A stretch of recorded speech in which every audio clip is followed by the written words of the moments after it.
Isang magandang umaga mga kaibigan ng Sabado, August 3, 2024.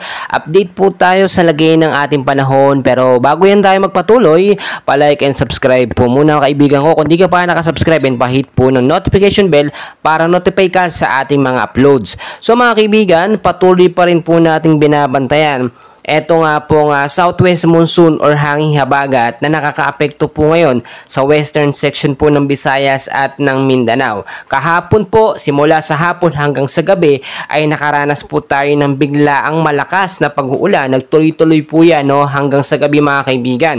Dahil po yon sa tinatawag pa rin natin na localized thunderstorm at hanging habagat mga kaibigan. Pangungunahan ko na kayo as of now, wala pa naman pong nakikitang bagyo, tropical storm sa loob ng Philippine Area of Responsibility. So, dapat maging handa pa rin tayo kahit wala pong bagyo mga kaibigan na binabantayan. Pero outside par po sa labas ng Philippine Area of Responsibility, may nakita po tayo na sama po ng panahon cloud cluster. Posible din po maging active low pressure area dito po sa may bandang taas sa may bandang kanan natin. Nakikita nyo sa ating pinaka live radar. Yan po imbes 30 km per hour. Mahinang cloud cluster po o posible ding maging active LPA kung ito po ay lumakas mga kaibigan. Tulad po ng aking sinasabi, dahil nga po nasa rainy season tayo, expect po natin yung mga bagyo papasok po unahin na rin po sa tala ng pag-asa, posibleng 2 hanggang 3 bagyo ang pumasok ngayong buwan po ng Agosto. So forecast weather conditions po natin ngayong umaga po mga kaibigan ng Sabado. Narito po yung mga lugar po na apektado po ng southwest monsoon para maging handa po tayo mandang hapon po sa gabi sa mga biglaang pag-uulan.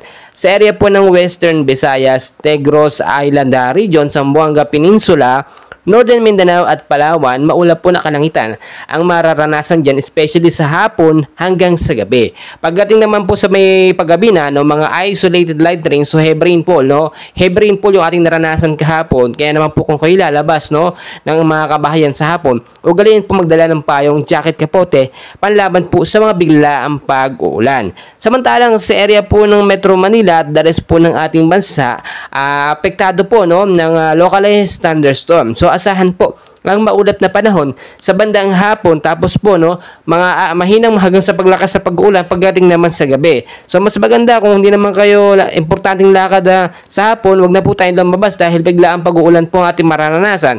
Kung importanteng lakad, magdala po ng payong, jacket, kapote at yung ating mga anak po na papasok po sa eskwela sa umaga, pabaunan po natin ng payong para in case magkaroon ng biglang pag-ulan ay nakahanda po. Mga kaibigan, minomonitor pa rin natin yung cloud cluster sinasabi ko sa inyo. Ngayon pa lamang kahit wala pong bagyo, maging handa po tayo. Linisin ang mga isert mga kanal kasi ang main cause po na ang pagbabaha. Umiwas din po tayo sa mga mountainous area, doon po sa mga landslide prone area. Kaya mga kaibigan, paalala ko sa inyo lagi, hindi po ito pananakot, bagkus paalala po na maging ready po tayo anumang oras. Kaya paalala mga kaibigan, always be ready and know the weather before we go para safe at handa po tayo lagi. And please huwag kalimutan mag-like and subscribe for more weather updates.